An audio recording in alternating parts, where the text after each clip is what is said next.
Triprayar NES കോളേജിൽ ജൈവ പച്ചക്കറി കൃഷിക്ക് തുടക്കമായി. വെണ്ട, വഴുതിന, വെള്ളരി, തക്കാളി, മത്തൻ, കുമ്പളം, പടവലം, മുളക്, കുക്കുംബർ, ചെരക്ക തുടങ്ങി വിവിധയിനം കൃഷികളാണ് നട്ടിട്ടുള്ളത്. വിശാലമായ സ്ഥലത്ത് ആരംഭിച്ച ഈ കൃഷിയുടെ ഉദ്ഘാടനം കൃഷിത്തൈകൾ നട്ടുകൊണ്ട് നാട്ടിക ഗ്രാമപഞ്ചായത്ത് പ്രസിഡന്റ് P. വിനു ഉദ്ഘാടനം നിർവഹിച്ചു. NES ചെയർമാൻ ശിവൻ കണ്ണോളി അധ്യക്ഷത വഹിച്ചു. പ്രിൻസിപ്പാൾ LC അനീജ, അധ്യാപകരായ MV ലതിമോൾ, സ്മിത NR, ഉണ്ണികൃഷ്ണൻ, വിദ്യാർത്ഥികൾ തുടങ്ങിയവർ പങ്കെടുത്തു. പല പ്രാവശ്യവും ജൈവ പച്ചക്കൃഷിയെ പ്രോത്സാഹിപ്പിക്കുക എന്ന ഉദ്ദേശത്തോടു കൂടി ഇവിടെ വിദ്യാർത്ഥികളെ കൊണ്ട് പച്ചക്കറി കൃഷി നടത്താറുള്ളതാണ് നമുക്കെല്ലാവർക്കും അറിയാം. ഇപ്രാവശ്യവും അവർ അതുപോലെ തന്നെ ജൈവ പച്ചക്കറി കൃഷി ഇവിടെ വിപുലമായി തന്നെ നടത്താൻ ഉദ്ദേശിക്കുകയാണ്.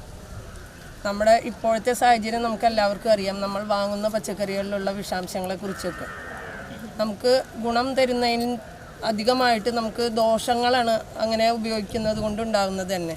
അപ്പോൾ എല്ലാവരും ടീച്ചർ പറഞ്ഞ പോലെ ഇതൊരു മാതൃകയായി കണ്ടുകൊണ്ട് അവരുടെ വീടുകളിലും അതോടൊപ്പം തന്നെ ഇവിടെ ഓരോ ക്ലാസ്, ഓരോ ഭാഗം, ഓരോ പച്ചക്കറി അവർക്ക് കൊടുത്തുകൊണ്ട് അവരത് ആരാണ് ഏറ്റവും നന്നായി വിളവെടുത്ത് പച്ചക്കറി ഉൽപ്പാദിപ്പിക്കണമെന്ന് വെച്ചാൽ അവർക്കൊരു സമ്മാനം കൂടി ഇവിടുന്ന് ഒരു നിർദ്ദേശം കൂടി ഉണ്ടായിക്കൊണ്ട് നല്ല രീതിയിൽ തന്നെ കൃഷി നടത്തിക്കൊണ്ട് പോകണം.